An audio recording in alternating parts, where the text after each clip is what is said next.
نحمده ونصلي على رسوله الكريم اما بعد فاعوذ بالله من الشيطان الرجيم بسم الله الرحمن الرحيم رب اشرح لي صدري ويسر لي امري واحلل عقدة من لساني يفقهوا قولي۔ قرآن مجید کا آغاز سورۃ الفاتحہ سے ہوتا ہے جو قرآن مجید کی سب سے افضل سورت ہے۔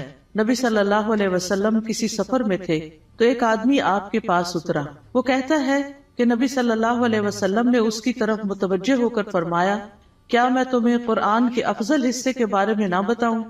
پھر آپ صلی اللہ علیہ وسلم نے اس پر الحمدللہ رب العالمین کی تلاوت کی۔ سورۃ الفاتحہ ایک بے مثال سورت ہے۔ رسول اللہ صلی اللہ علیہ وسلم نے فرمایا، اللہ عز و جل نے ام القرآن فاتحہ جیسی سورت نہ تو تورات میں نازل فرمائی اور نہ ہی انجیل میں، اور یہی سبع مثانی ہے۔ اور اللہ تعالیٰ فرماتے ہیں کہ یہی سورت میرے اور میرے بندے کے درمیان تقسیم شدہ ہے، اور میرے بندے کو وہی ملے گا جو وہ مانگے گا۔ اعوذ باللہ من الشیطان الرجیم بسم اللہ الرحمن الرحیم۔ اللہ کے نام سے ابتدا جو بہت مہربان نہایت رحم فرمانے والا ہے۔ قرآن مجید کی جب ابتدا کی جاتی ہے، آغاز کیا جاتا ہے، تو سب سے پہلے تعوذ پڑھا جاتا ہے کہ میں اپنے آپ کو اللہ کی پناہ میں دیتی ہوں شیطان مردود سے بچنے کے لیے۔ شیطان مردود کبھی بھی نہیں چاہتا کہ انسان سیدھے راستے کی طرف چلے، اور قرآن کا راستہ ہی سیدھا راستہ ہے۔ نبی صلی اللہ علیہ وسلم کا دیا ہوا راستہ ہی دراصل سیدھا راستہ ہے، لیکن شیطان کبھی بھی یہ نہیں چاہتا کہ ہم اس قرآن سے ہدایت پائیں۔ اسی طرح جب ہم اعوذ باللہ پڑھتے ہیں تو اس کا ایک صیغہ اعوذ بکلمات اللہ بھی ہے، یعنی ایک تو ہے اعوذ باللہ اور ایک ہے اعوذ بکلمات اللہ، کہ میں اللہ تعالیٰ کے سارے کلمات کے ساتھ اللہ کی پناہ میں اپنے آپ کو دیتی ہوں۔ کیونکہ آپ دیکھیے کہ اللہ سبحانہ تعالیٰ کی جو مختلف مخلوقات ہیں ان میں سے یعنی شیاطین تو بری مخلوق ہیں، لیکن اس کے ساتھ ساتھ فرشتے جو ہیں وہ اچھی مخلوق ہیں۔ تو انسان کو ایک طرف جہاں شیطان بہکاتا ہے تو وہاں دوسری طرف فرشتہ اس کے دل میں اچھا خیال بھی ڈالتا ہے، اور فرشتے جو ہیں وہ ہمارا دفاع بھی کرتے ہیں۔ تو اس لیے اللہ سبحانہ تعالیٰ کی مدد کے ساتھ قرآن کا آغاز کرنا چاہیے۔ بسم اللہ الرحمن الرحیم سے اللہ کا نام لے کر جو کہ بہت مہربان نہایت رحم فرمانے والا ہے۔ الحمدللہ رب العالمین الرحمن الرحیم مالک یوم الدین ایاک نعبد و ایاک نستعین۔ سب تعریف اللہ تعالیٰ کے لیے ہے جو تمام جہانوں کا رب ہے، نہایت مہربان ہے، بار بار رحم فرمانے والا ہے، بدلے کے دن کا مالک ہے۔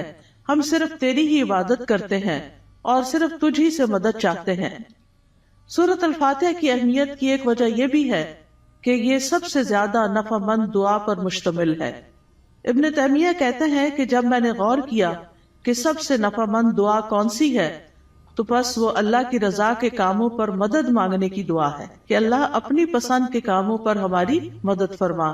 پھر میں نے سورۃ فاتحہ کی اس آیت ایاک نعبد و ایاک نستعین میں اس دعا کو پا لیا، اور اس میں دراصل انسان اللہ کی عبادت کی بات کرتا ہے کہ اللہ میں تیرا بندہ ہوں، تیری عبادت کرتا ہوں، تیری عبادت کرنا چاہ رہا ہوں۔ اور جیسا کہ آئندہ رمضان آ رہا ہے تو اس میں ہم عام دنوں سے زیادہ انشاءاللہ اللہ تعالیٰ کی عبادت کریں گے۔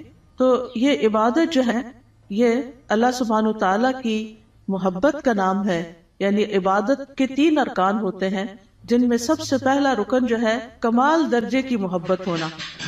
والذین آمنوا اشد حبا للہ، وہ لوگ جو ایمان لائے اللہ کی محبت میں سب سے زیادہ شدید ہوتے ہیں۔ دوسری بات یہ ہے کہ کامل درجے کی امید ہونا، وَيَرْجُونَ رَحْمَتَهُ، کہ وہ اس کی رحمت کی امید رکھتے ہیں۔ اور تیسرے اللہ تعالیٰ کا کامل خوف ہونا، یعنی یہ 3 چیزیں انسان کے اندر ہوں تو انسان عبادت گزار ہوتا ہے۔ اللہ کی محبت، اللہ کا خوف اور اللہ سے امید بھی۔ اور اللہ تعالیٰ کے علاوہ کسی اور کی عبادت کرنا جائز نہیں، اور عبادت اللہ کا حق ہے۔ اور ایاک نستعین کا مطلب ہے کہ ہم تجھ سے مدد چاہتے ہیں۔ تو جب نبی صلی اللہ علیہ وسلم نے فرمایا کہ جب تم مانگو تو اللہ سے مانگو، اور جب تم مدد چاہو تو اللہ سے مدد چاہو، کیونکہ دراصل اللہ ہی ہر چیز پر قادر ہے اور وہی انسان کو مدد دے سکتا ہے۔ جہاں تک اللہ عز و جل کی مخلوق کے علاوہ صرف اللہ سے مدد طلب کرنا ہے تو یہ اس لیے کیونکہ بندہ اکیلا اپنے فائدوں کے حصول اور اپنے نقصانوں کو ہٹانے سے عاجز ہے. یعنی اگر میں چاہوں کہ میں اکیلی ہی اپنے فائدے حاصل کر لوں یا جو بھی کوئی نقصان دہ چیز ہے یا تکلیف دہ چیز ہے اس سے چھٹکارا پا لوں تو یہ میرے بس کی بات نہیں ہے. کیونکہ انسان کی دین کی مصلحتیں ہوں یا دنیا کی فائدے کی چیزیں ہوں، اللہ کے سوا اس کی مدد کوئی بھی نہیں کر سکتا، اور جس کی مدد اللہ کرے اسی کو مدد حاصل ہوتی ہے، اور جس کو اللہ چھوڑ دے اس کی پھر کوئی مدد کرنے والا نہیں ہوتا، وہ بے یار و مددگار ہو جاتا ہے. اسی لیے ہم کہتے ہیں لا حول ولا قوت الا باللہ، کہ کوئی توفیق نہیں مل سکتی، کوئی قوت نہیں ہوتی مگر اللہ کے ساتھ. یعنی ہمارا حال بدل نہیں سکتا، یعنی حول حال سے بھی ہے، یعنی لا حول حال کی کوئی تبدیلی نہیں ہو سکتی، ایک حال سے دوسرے حال میں ہم نہیں جا سکتے، اور ہمارے اندر کوئی قوت بھی نہیں ہے مگر یہ کہ اللہ ہی کی دی ہوئی قوت اور اللہ ہی کی دی ہوئی طاقت سے انسان کے حالات تبدیل ہو سکتے ہیں. یعنی ہماری زندگیوں میں کئی مسائل ہوتے ہیں، کبھی بچوں کے مسائل، کبھی رشتہ داروں کے مسائل، کبھی اور مالی مسائل، یعنی کئی طرح کی چیزیں انسان کو پریشان کرتی رہتی ہیں. لیکن انسان کی اس ساری حالت کو کوشش کے باوجود بھی بعض اوقات خود سے انسان یا دوسرے لوگ، ہمارے ماں باپ، ہمارے شوہر، ہمارے بچے مل کے اس کو تبدیل نہیں کر سکتے. آپ نے دیکھا ہوگا جب انسان پریشان ہوتا ہے تو کبھی کسی کے پاس جاتا ہے، کبھی کسی سے دکھ بیان کرتا ہے، کبھی کسی سے مشورہ کرتا ہے، لیکن ساری باتیں کر کے چھوڑ دیتے ہیں، ہوتا ہوا تھا کچھ نہیں. ایسے میں انسان کو ٹھیک ہے مشورہ کر لینا چاہیے، مدد لینی چاہیے، لیکن اللہ سبحانہ وتعالیٰ سے ہی اصل میں مدد لینی چاہیے اور خوب خوب دعائیں کرنی چاہیے. اور اگر یہ کلمہ بھی بار بار انسان پڑھتا رہنا، ایاک نعبد و ایاک نستعین، کہ صرف تیری ہم عبادت کرتے ہیں اور تجھ سے ہم مدد چاہتے ہیں، تو انشاءاللہ اللہ کی مدد آئے گی. بندہ کس کس کام میں اللہ کی مدد کا محتاج ہے؟ اپنے روزمرہ کے مسائل کے حل کے لیے تو محتاج ہے ہی، اپنی خوراک کے لیے ہے، اپنے لباس کے لیے ہے، اپنی رہائش کے لیے، اپنی سب چیزوں کے لیے تو ہے ہی. لیکن خاص طور پر اللہ کی عبادت کے لیے ہم سب سے زیادہ اس کے محتاج ہیں کہ ہم اس سے مدد مانگے. تو انسان اللہ تعالیٰ کے احکام بجا کے نہیں لا سکتا جب تک انسان کو اللہ کی مدد حاصل نہ ہو. برائی چھوڑنا چاہتے ہیں، اپنی کوئی بری عادت چھوڑنا چاہتے ہیں، تو ہم اس کو چھوڑ نہیں سکتے جب تک اللہ کی مدد ہمیں حاصل نہ ہو. اسی طرح دنیا میں ہماری جو تقدیر ہے، اس تقدیر میں جو غم لکھے ہیں، ان غموں سے چھٹکارا نہیں پا سکتے جب تک کہ اللہ کی مدد حاصل نہ ہو. تو اس لیے بہت ضروری ہے کہ ہم دنیا کے معاملات میں بھی اللہ کی مدد لیں، اور پھر موت کے وقت، یعنی موت کے وقت کی جو سختیاں ہیں، اور قیامت اور برزخ یعنی قبر کے عذاب اور قبر سے متعلق جو مشکلات ہیں، اور قیامت کے دن کی جو ہولناکیاں ہیں، ان سب میں بھی ہمیں اللہ سے مدد لینی چاہیے. ان سب کاموں میں اللہ عز و جل کے سوا کوئی بھی مدد کرنے کی طاقت نہیں رکھتا. تو جو شخص اللہ کی مدد طلب کرنے کا حق ادا کرتا ہے تو اللہ تعالیٰ ان کاموں میں اس کی مدد بھی کرتا ہے. اہدنا الصراط المستقیم، تو ہمیں سیدھا راستہ دکھا، کیونکہ ہدایت سب سے بڑی ضرورت ہے جو انسان مانگتا ہے اللہ تعالیٰ سے. یعنی مانگنے کی چیزیں تو بہت ہے، لیکن سب سے اہم ترین چیز جو ہے وہ ہدایت ہے، کہ اللہ تعالیٰ ہمیں ہدایت عطا فرمائے. کیونکہ ہدایت جس کو مل گئی تو وہ متقین میں سے ہو جائے گا، اور جس کے اندر تقویٰ آ گیا اس کو مزید ہدایت بھی ملے گی. اور جو متقین میں سے ہو جائے گا تو من یتق اللہ یجعل لہ مخرجا وَيَرْزُقْهُ مِنْ حَيْثُ لَا يَحْتَسِبُ، جو اللہ سے ڈرے گا وہ اس کے لیے نکلنے کا کوئی راستہ بنا دے گا، اور اسے وہاں سے رزق دے گا جہاں سے وہ گمان بھی نہیں کرتا ہوگا، یعنی جہاں سے وہ سوچ بھی نہیں سکتا. تو اس لیے انسان کو ہدایت کی ضرورت ہے، اور ہدایت اللہ سے مانگتے ہی رہنا چاہیے. آپ دیکھیے کہ حیرانی کی بات ہے کہ دن میں 5 نمازوں کی ہر رکعت میں ہم سورۃ فاتحہ پڑھتے ہیں. سورۃ فاتحہ کے اندر ہم اللہ سے ہدایت ہی مانگتے رہتے ہیں کہ اللہ تو ہمیں ہدایت دے دے، ہمیں ہدایت دے دے. یعنی انسان کو مل بھی جائے تو بھٹکنا بڑا آسان ہوتا ہے، دل کا ٹیڑھا ہونا بڑا آسان ہوتا ہے. تو اس لیے بہت ضروری ہے کہ ہم سب دل لگا کے یہ دعا کرتے رہیں. نبی صلی اللہ علیہ وسلم ایک اور دعا بھی کرتے تھے، اللہم انی اسألک الہدی والتقی والعفاف والغنی، کہ اے اللہ میں تجھ سے ہدایت، تقوی اور پاک دامنی اور دل کا غنا مانگتا ہوں. اسی طرح ایک اور دعا ہے، اللہم اہدنی وسددنی، اے اللہ تو مجھے ہدایت عطا فرما اور سیدھا رکھ، یعنی درست رکھ کہ ادھر ادھر نہ ہو جاؤں۔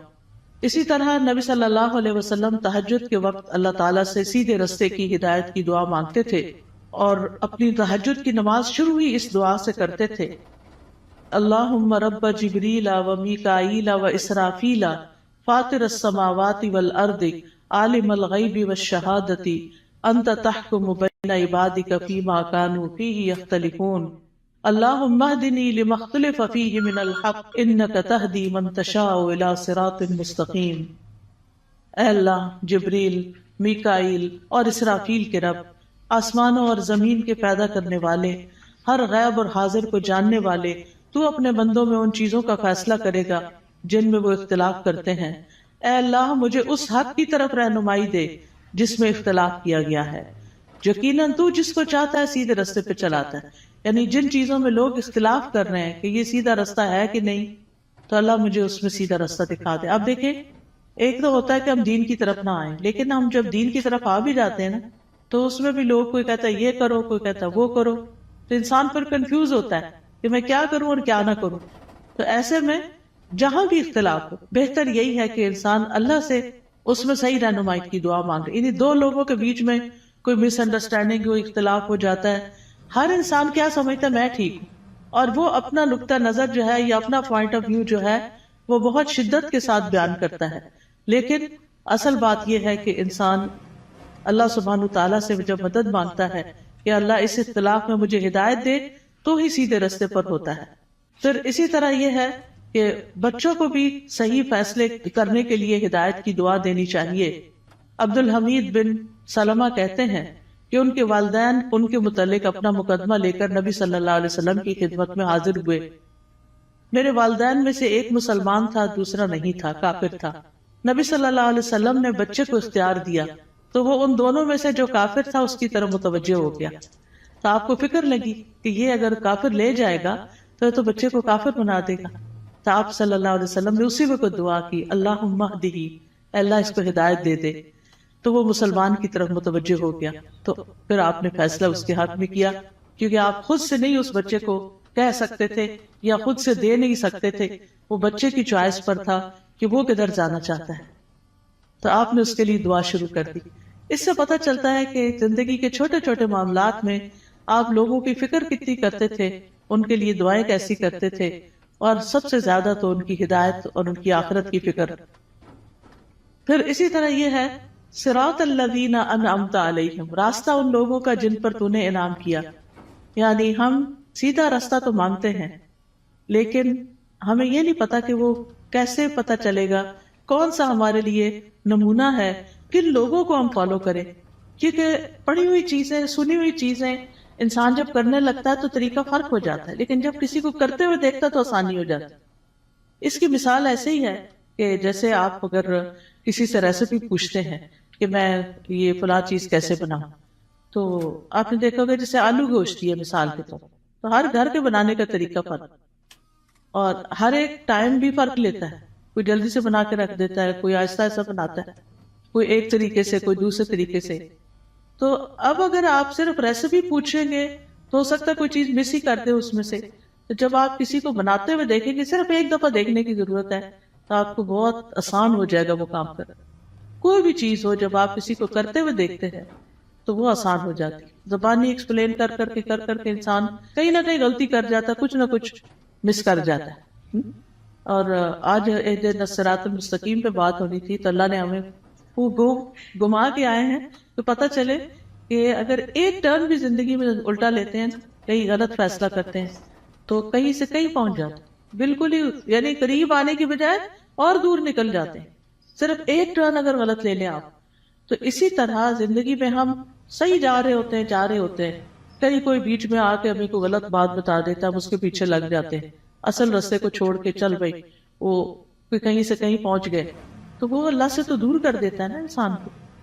تو اس لیے ہمیں یہ کہا گیا ہے کہ ان لوگوں کا راستہ مانگو جو ہدایت پر تھے، اور وہ کون تھے؟ انبیاء تھے، صدیقین تھے، شہداء تھے، صالحین تھے، نیک لوگ تھے، صحابہ کرام تھے، تابعین تھے، تبع تابعین تھے، جن کو آپ صلی اللہ علیہ وسلم نے خیر القرون میں سے قرار دیا. تو کتنا ضروری ہے کہ ہم ان لوگوں کی زندگیوں کے بارے میں پڑھیں، وہ کیا کرتے تھے. ہم آج کے لوگوں کو رول ماڈل بنا لیتے ہیں، وہ بیچارے تو خود بعض اوقات نہیں سمجھتے کہ انہیں کیا کرنا چاہیے.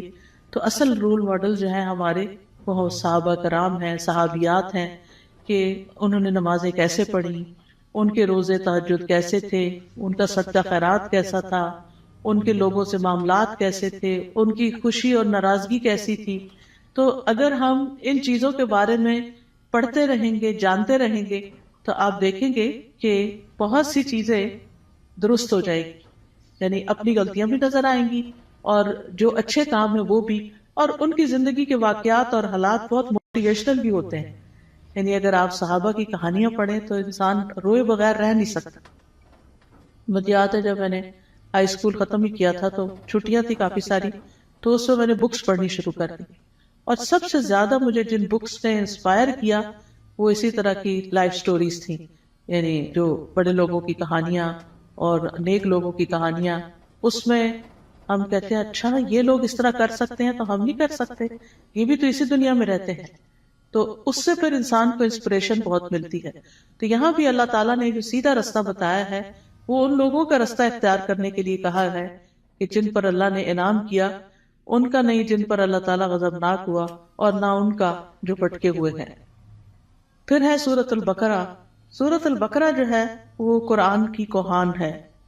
نبی صلی اللہ علیہ وسلم نے فرمایا ہر چیز کی ایک کوہان ہوتی ہے، یعنی اونچا حصہ ہم، اور قرآن کی کوہان سورۃ البقرہ ہے. اور جب شیطان سورۃ البقرہ کی تلاوت سنتا ہے تو وہ اس گھر سے نکل جاتا ہے جس میں سورۃ البقرہ کی تلاوت کی جا رہی ہو.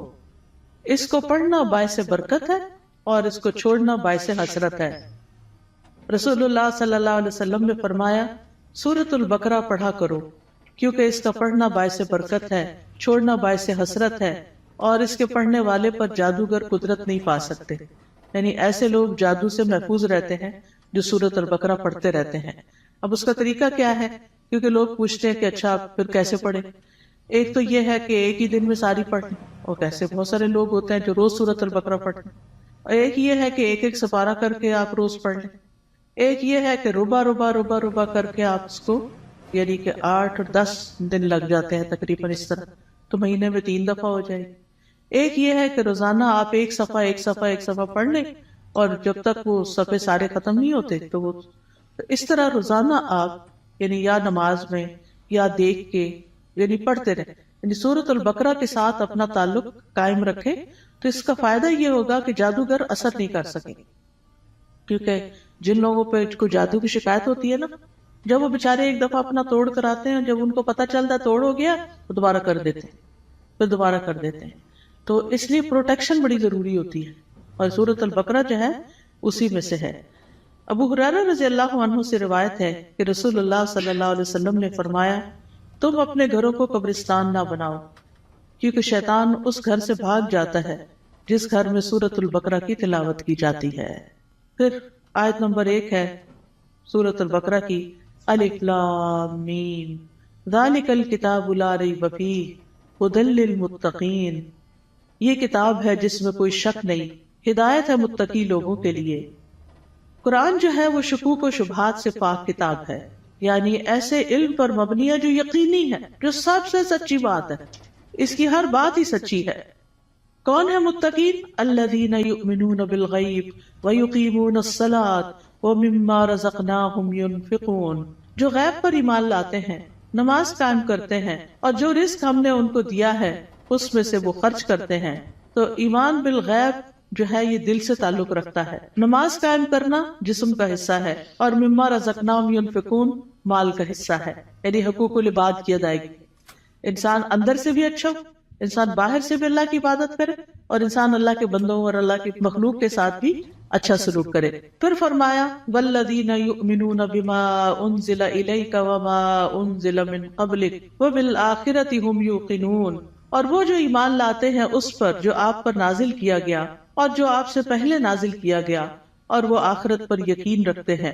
یعنی متقی وہ لوگ ہوتے ہیں، اس کتاب سے ہدایت حاصل کرنے والے لوگ وہ ہوتے ہیں کہ جو اللہ کی طرف سے آئی ہوئی چیزوں پر ایمان رکھتے ہیں، اور جو چیزیں نبی صلی اللہ علیہ وسلم سے پہلے اتاری گئی تھی ان پر بھی ایمان رکھتے ہیں، اور وہ آخرت پر پکا یقین رکھتے ہیں. تو نبی صلی اللہ علیہ وسلم پر نازل شدہ وحی جو ہے اس پر ایمان لانا ضروری ہے. قرآن مجید میں آتا ہے وَأَنزَلَ اللَّهُ عَلَيْكَ الْكِتَابَ وَالْحِكْمَةَ وَعَلَّمَكَ مَا لَمْ تَكُنْ تَعْلَمْ وَكَانَ فَضْلُ اللَّهِ عَلَيْكَ عَظِيمًا. اللہ نے آپ پر کتاب و حکمت نازل کی ہے اور آپ کو وہ کچھ سکھایا جو آپ نہیں جانتے تھے، اور یہ آپ پر اللہ کا بہت ہی بڑا فضل ہے کہ اللہ تعالیٰ نے آپ کو فائدے کی سب چیزیں سکھا دی ہیں. یاد رکھیے حدیث بھی قرآن کی طرح نازل ہوتی تھی. وَمَا يَنطِقُ عَنِ الْهَوَىٰ إِنْ هُوَ إِلَّا وَحْيٌ يُوحَىٰ. وہ اپنی خواہش نفس سے کچھ نہیں کہتے، وہ تو صرف وہی ہے جو نازل کی جاتی ہے. حسان بن عطیہ کہتے ہیں کہ جبریل علیہ السلام نبی صلی اللہ علیہ وسلم کے پاس سنت لے کر اترتے تھے. جس طرح آپ کو قرآن سکھاتے اسی طرح سنت کی تعلیم دیتے تھے. قرآن جو تھا وہ لکھا جاتا تھا، یعنی قرآن جو تھا وہ آپ سنتے تھے اور پھر صحابہ کو لکھوا دیتے تھے، جبکہ سنت جو ہے وہ چونکہ زیادہ تر پریکٹس کی چیز ہے، عمل کی چیز ہے، تو وہ آپ اس چیز پر عمل کر لیتے تھے. نبی صلی اللہ علیہ وسلم نے ہمیں بھی تلقین کی ہے کہ ہم اس قرآن و سنت کو مضبوطی سے پکڑے رکھیں. رسول اللہ صلی اللہ علیہ وسلم نے فرمایا میں تم میں دو چیزیں چھوڑے جا رہا، تم ہرگز گمراہ نہیں ہوگے جب تک ان دونوں کو مضبوطی سے نہ تھام لو. ایک اللہ کی کتاب اور دوسرے اس کے نبی کی سنت ہے. وَبِالْآخِرَةِ هُمْ يُوقِنُونَ. اور آخرت پر وہ یقین رکھتے ہیں. یقین کا معنی جو ہے وہ ایسا ایمان ہے جس کی طرف شک داخل، یعنی اتنا پکا کہ جیسے انسان اپنی آنکھوں سے کوئی چیز دیکھ رہا ہوتا ہے تو اس پر یقین ہوتا ہے کہ میں کوئی جھوٹ نہیں دیکھ رہا، یہ حقیقت ہے. یقین جو ہے یہ علم کا سب سے اونچا درجہ ہے. یعنی یہ نہیں کہا آخرت کا علم رکھتے ہیں، آخرت کو جانتے ہیں، نہیں، اس پر پکا یقین رکھتے ہیں، ایمان رکھتے ہیں. تو یقین کے فائدے کیا ہوتے ہیں؟ یقین کا فائدہ یہ ہوتا ہے کہ انسان کے لیے عمل آسان ہو جاتا ہے. انسان کو اللہ تعالیٰ سے یقین مانگنا چاہیے. ابو بکر رضی اللہ عنہ دعا میں یہ کلمات کہتے تھے اللہم ہب لی ایمانا و یقینا و معافاتا و نیتا. اے اللہ مجھے ایمان اور یقین اور عافیت اور اچھی نیت عطا فرما. اولئک علی ھدی من ربہم واولئک ھم المفلحون. یہی لوگ اپنے رب کی طرف سے ہدایت پر ہیں اور یہی لوگ دراصل فلاح پانے والے ہیں. اس کے بعد فرمایا بے شک وہ لوگ جنہوں نے کفر کیا ان کے لیے برابر ہے کہ آپ انہیں ڈرائیں یا نہ ڈرائیں، وہ ایمان نہیں لائیں گے. اللہ نے ان کے دلوں اور ان کے کانوں پر مہر لگا دی ہے اور ان کی آنکھوں پر پردہ ہے اور ان کے لیے بہت بڑا عذاب ہے. گناہ جب دل پہ پے در پے آتے ہیں تو دل کو بند کر دیتے ہیں، اور جب اسے بند کر دیتے ہیں تو اللہ کی طرف سے ٹھپا اور مور لگ جاتی، پھر ایمان اندر نہیں داخل ہوتا. اس لیے پھر انسان کا کفر سے چھٹکارا پانے کا کوئی رستہ نہیں رہ جاتا. ختم اللہ علی قلوبہم. اور پھر کان بھی نہیں سنتے اور آنکھیں بھی نہیں دیکھتی، کہیں سے بھی عبرت نہیں ہوتی.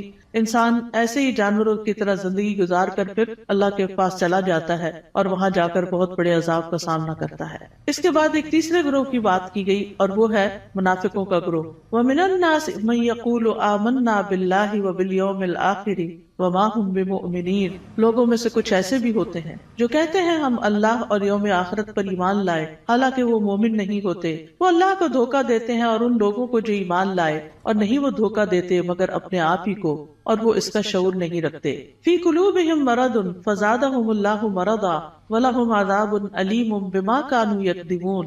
ان کے دلوں میں ایک بیماری ہے تو اللہ نے ان کی بیماری کو اور زیادہ کر دیا اور ان کے لیے دردناک عذاب ہے، اس لیے کہ وہ جھوٹ بولتے تھے. تو یہ کون سی بیماری ہے؟ یہ دنیا کی محبت کی بیماری ہے.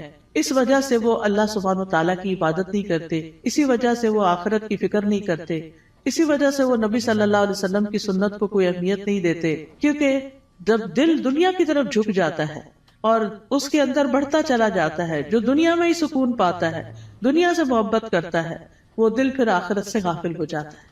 اور جب آخرت سے غافل ہو جاتا ہے تو پھر اللہ سبحانہ و تعالیٰ ایسے بندے کو اس کے نفس کے حوالے کر دیتے ہیں اور پھر آخرت میں اس کے لیے دردناک عذاب ہے. اور جب ان سے کہا جاتا ہے کہ زمین میں فساد نہ کرو تو وہ کہتے ہیں کہ ہم تو اصلاح کرنے والے ہیں.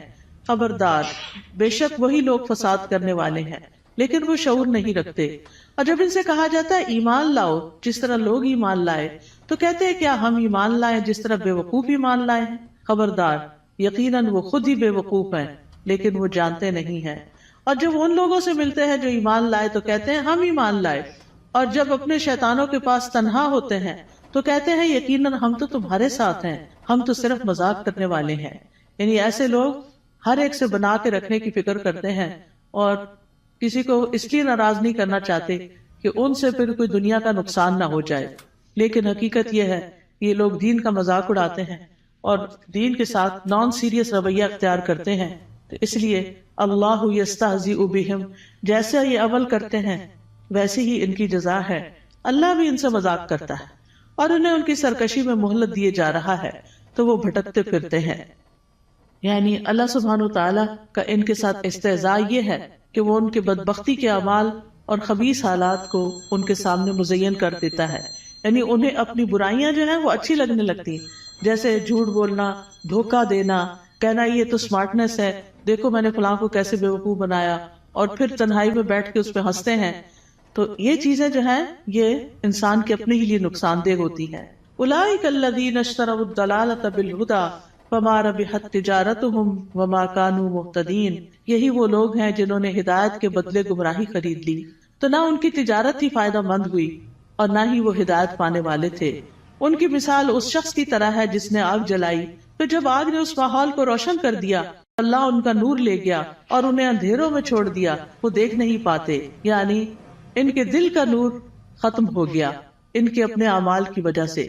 یعنی یہ ان لوگوں کے بارے میں بات کی گئی ہے کہ جو دعویٰ تو کرتے ہیں کہ ہم ایمان لائے اور اس سے دنیا میں کچھ نہ کچھ فائدہ اٹھاتے ہیں کہ وہ مسلمان ظاہر ہوتے ہیں تو مسلمانوں کو جو بینیفٹس ہوتے ہیں یہ ان کے شٹر میں آ جاتے ہیں. لیکن یہ ہے کہ دنیا میں تھوڑی سی روشنی ان کو مل گئی مگر آخرت میں تو سخت اندھیرا چھا جائے گا اور ان کو سخت عذاب پہنچے گا. پھر اسی طرح یہ ہے کہ دنیا میں کفر جو ہے وہ روشنی چھپا دیتا ہے اور ان کے پردے چاک ہو جاتے ہیں، جو ان کی منافقت ظاہر ہو جاتی ہے تو وہ اس سے اندھیرے ان کے کھل کے سامنے آ جاتے ہیں کہ ان کے دلوں کے اندر کیا ہے. پھر اسی طرح ان کے بارے میں فرمایا سم بکم عمی فہم لا یرجعون، بہرے ہیں، گنگے ہیں، اندھے ہیں، پس وہ نہیں لوٹتے، یعنی ہدایت کی طرف واپس نہیں آتے. یا ان کی مثال آسمان سے اترنے والی زوردار بارش کی طرح ہے جس میں اندھیرے ہیں اور گرج ہے اور چمک ہے. وہ کڑکنے والی بجلیوں اور موت کے ڈر سے اپنی انگلیاں اپنے کانوں میں ڈال لیتے ہیں اور اللہ کافروں کو گھیرنے والا ہے. قریب ہے کہ بجلی ان کی آنکھوں کی روشنی لے جائے، جب بھی وہ ان کے لیے روشنی کرتی ہے تو وہ اس میں چل پڑتے ہیں، اور جب ان پر اندھیرا چھا جاتا ہے تو وہ کھڑے رہ جاتے ہیں. اور اگر اللہ چاہتا تو ان کی سماعت اور ان کی بصارت کو لے جاتا، بے شک اللہ خوب قدرت رکھنے والا ہے. اور یہ حقیقت ہے کہ اللہ سبحانہ تعالیٰ ہر چیز پر پورا قادر ہے اور ان منافقین پر بھی پوری طرح قادر ہے، اور اللہ تعالیٰ اسباب کے بغیر بھی ان کی سماعت اور بصارت کو ختم کر سکتا ہے. ہم سب کو اپنے لیے دعا کرنی چاہیے کہ اللہ تعالیٰ ہماری آنکھوں، ہمارے کانوں، ہمارے دل کو سلامت رکھ کہ ہم اس سے ہدایت پاتے رہیں. سنن ترمذی میں ایک دعا آئی ہے بڑی خوبصورت، وَمَتِّعْنَا بِأَسْمَاعِنَا وَأَبْصَارِنَا وَقُوَّاتِنَا أَبَدًا مَا أَحْيَيْتَنَا وَاجْعَلْهُ الْوَارِثَ مِنَّا، کہ اللہ ہمیں ہماری سماعت، ہماری بصارت، ہماری قوت سے فائدہ پہنچا اور اسے ہمارا وارث بنا دے. پھر اس کے بعد اگلا رکوع شروع ہوتا ہے، یا ایھا الناس اعبدوا ربکم الذی خلقکم والذین من قبلکم لعلکم تتقون. اے لوگوں اپنے رب کی عبادت کرو، الذی خلقکم جس نے تمہیں پیدا کیا، اور ان لوگوں کو بھی جو تم سے پہلے تھے، تاکہ تم بچ جاؤ، یعنی برے عذاب سے بچ جاؤ. تو عبادت کی بات پہلے بھی ہو چکی کہ ہمیں اللہ نے اپنی عبادت کے لیے پیدا کیا ہے، اور عبادت میں انسان کو اللہ تعالیٰ سے شدید محبت بھی کرنی ہوتی ہے اور اس سے ڈرنا بھی ہوتا ہے اور اس سے امید بھی رکھنی ہوتی ہے. پھر فرمایا الذی جعل لکم الارض فراشا والسماء بناء وانزل من السماء ماء فاخرج به من الثمرات رزقا لکم فلا تجعلوا للہ اندادا وانتم تعلمون. وہ جس نے تمہارے لیے زمین کو فرش اور آسمان کو چھت بنایا اور آسمان سے پانی نازل کیا اور اس پانی سے تمہارے لیے پھل بطور رزق پیدا کیے، بس تم اللہ کے ساتھ کسی کو شریک نہ ٹھہراؤ حالانکہ تم جانتے ہو. اور اگر تمہیں اس قرآن میں شک ہے جو ہم نے اپنے بندے محمد پر نازل کیا صلی اللہ علیہ وسلم، تو اسی طرح کی ایک صورت تم بھی بنا لاؤ، اور اللہ کے سوا اپنے گواہوں یعنی مددگاروں کو بھی بلا لو اگر تم سچے ہو۔ فَإِن لَّمْ تَفْعَلُوا وَلَن تَفْعَلُوا فَاتَّقُوا النَّارَ الَّتِي وَقُودُهَا النَّاسُ وَالْحِجَارَةُ أُعِدَّتْ لِلْكَافِرِينَ، پھر اگر تم نے ایسا نہ کیا اور تم ہرگز نہ کر سکو گے تو بچو اس آگ سے جس کا ایندھن انسان اور پتھر ہیں، جو کافروں کے لیے تیار کی گئی ہے، اور خوشخبری دے دیجئے ان لوگوں کو جو ایمان لائے اور انہوں نے نیک عمل کیے۔ تو خوشخبریاں کس کے لیے ہیں؟ گڈ نیوز کس کے لیے ہیں؟ جو ایمان لا کر اچھے کام کرتا ہو، کہ ان کے لیے ایسے باغات ہیں جن کے نیچے نہریں بہتی ہیں، جب انہیں ان باغوں میں سے کسی قسم کا پھل کھانے کو دیا جائے گا تو وہ کہیں گے یہ تو وہی ہے جو اس سے پہلے بھی ہم دیے گئے، اور انہیں اس سے ملتے جلتے پھل دیے جائیں گے۔ وہاں ان کے لیے پاک صاف بیویاں ہوگی، اور وہ ان باغات میں ہمیشہ رہنے والے ہیں، ہمیشہ کے لیے۔ یہ کتنی بہترین جزا ہے جو نیک عمل کرنے والوں کی ہے۔ معاذ بن جبل رضی اللہ عنہ کہتے ہیں کہ نیک عمل وہ ہوتا ہے جس میں 4 چیزیں ہوں۔ نمبر 1 علم کے ساتھ ہو کیا۔ نمبر 2 اچھی نیت ہو، کرنے کی نیت بھی اچھی ہونی چاہیے۔ نمبر 3 صبر کے ساتھ کرنا چاہیے، اور نمبر 4 اخلاص کے ساتھ کرنا چاہیے۔ تو جس عمل میں یہ سب چیزیں ہوں، صبر بھی ہو، نیت اچھی ہو، عمل انسان کا جو ہے وہ علم کے مطابق ہو، تو وہی شخص جو ہے وہ نیک ہے۔ وَأُتُوا بِهِ مُتَشَابِهًا، اور وہ جنت میں ملتے جلتے پھل دیے جائیں گے، یعنی جنت کے پھل اگرچہ ایک دوسرے سے ملتے جلتے ہوں گے لیکن ان کا ذائقہ بڑا مختلف ہوگا۔ جیسے آم ہے تو آموں سے ملتے جلتے بظاہر دیکھنے میں، یعنی یہ صرف ورائٹی کی انتہا ہے نا، کہ آپ نے کبھی نوٹ کیا ہوگا مثلاً آپ بعض اوقات 2 اورنجز کھاتے ہیں، کیا دونوں کا ذائقہ ایک ہوتا ہے؟ نہیں ہوتا ہے۔ اور اگر کس میں فرق ہو تو ان کی خوشبو، ان کا رنگ، ایون کلر بھی، کسی کا ریڈ ہوتا ہے، کسی کا یلو، کسی کا برائٹ یلو ہوتا ہے، کسی کا اورنجش ہوتا ہے، ان کی خوشبو، ان کی مٹھاس۔ اب وہ جنت میں ان کے سامنے پھل پڑے ہوئے ہیں، دیکھنے میں ایک جیسے لگ رہے ہیں، ایک کھائیں گے اور مزہ، ایک کھائیں گے اور مزہ، ایک کھائیں گے اور مزہ، کیونکہ اگر 2 پھل ایک جیسے بھی کھائیں گے تو وہ بور ہو جاتا ہے نا انسان، دیکھیں وہ یہ اورنج، ہاں یہ میں نے کھائے ہوئے ہیں۔ لیکن اتنی ورائٹی ہے جنت میں، اتنی ورائٹی ہے کہ انسان کا دل بھرے گا ہی نہیں کسی وقت۔ دیکھیں ہمیں ہر نئی چیز اچھی لگتی ہے، ہم ہر نئے آئیڈیا سے، ہر نئی یونیک چیز سے انسپائر ہوتے ہیں، تو جنت میں تو ہر وقت ہر چیز نئی نئی نئی نئی نئی، یعنی نہ پرانی چیزیں ہوگی، نہ وہ ریپیٹیشن ہوگی، نہ وہ بوریت ہوگی، نہ وہ دل بھرے گا۔ اب فیشن کیا ہے؟ ایک نیا آئیڈیا ہی ہوتا ہے نا، حالانکہ بعض اوقات اس میں بڑی تکلیف بھی ہوتی ہے، لیکن وہ نیا ہوتا ہے تو لوگوں کو اٹریکٹ کرتا ہے، یونیک، انیوژل۔ تو وہ اتو بھی متشابہہ، دیکھنے میں وہ متشابہ ہیں لیکن کھانے میں ان کا مزہ، جیسے ایک حدیث میں بھی آتا ہے کہ جنت کے جو ببول کا درخت ہوگا اس کے جو کانٹے ہوں گے، اس میں سے ایک کانٹے کے اندر 70,000 قسم کے پھل ہوں گے، یعنی اس کے اندر وہ رنگ ہوں گے اور اس کے ڈفرنٹ چیزیں ہوں گی، اور وہ جب ایک ایک چیز نکالتا جائے گا انسان تو different colour, different test, different خوشبو، ایکسپلور ہی کرتا جائے گا، ایکسپلور ہی کرتا جائے گا۔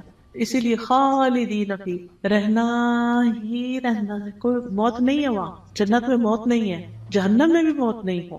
اس لیے انسان کو جنت کا شوق لگ جانا چاہیے اور اس کے لیے کوشش کرنی چاہیے، اس کے لیے تڑپنا چاہیے، اور اس کے لیے ہر وہ کام کر لینا چاہیے جس سے وہ ایک دم اندر چلے جائیں، چاہے وہ اچھی عبادت کر کے، چاہے وہ بندوں کی خدمت کر کے، یعنی جو کام پتہ چلے نا جنت میں لے جانے والا، تو انسان کو اس کا حریص ہو جانا چاہیے۔ ٹھیک ہے ہم کمزور انسان ہیں، نہ ہمارے پاس اتنی ہمت ہے زیادہ، نہ مال ہے زیادہ، لیکن کچھ نہ کچھ تو کرتے چلے جائیں تاکہ ایک دن اللہ تعالیٰ کا دیدار بھی ہو، کیونکہ جنت عدن میں جو لوگ ہوں گے اللہ تعالیٰ کے دیدار میں انہیں کوئی رکاوٹ پیش نہیں آئے گی، اور اللہ تعالیٰ کے وہ بڑے پسندیدہ اور چوزن لوگ ہوں گے۔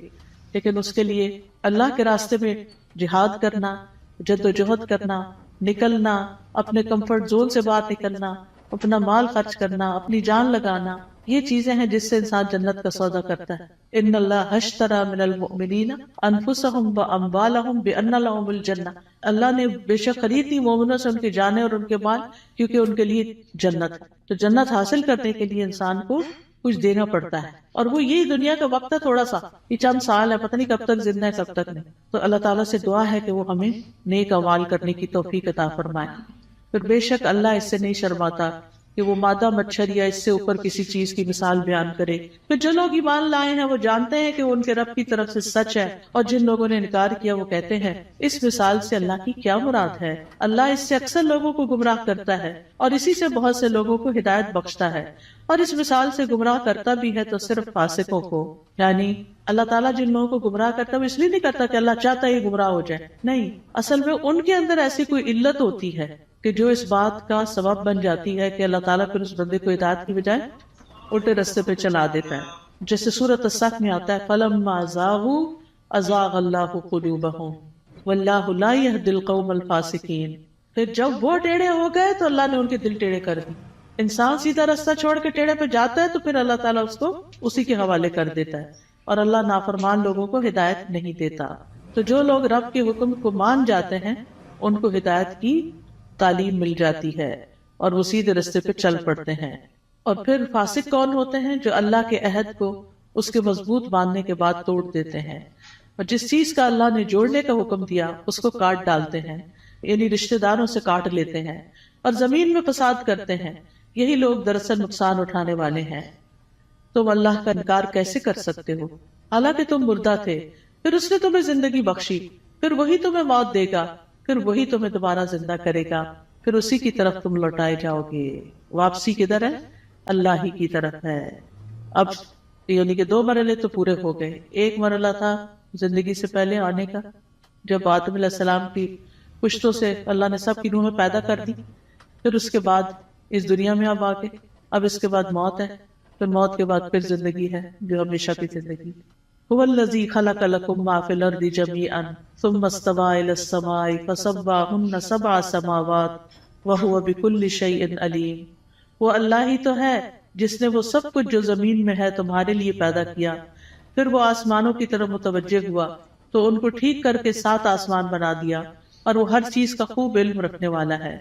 یہ اللہ تعالیٰ کا ہم پر احسان ہے کہ اس نے ہمارے لیے فائدے کی چیزیں اور عبرت کے سامان زمین میں پیدا کیے، اور ہر وہ چیز جو اللہ نے بنائی وہ ہمارے استعمال کے لیے ہے.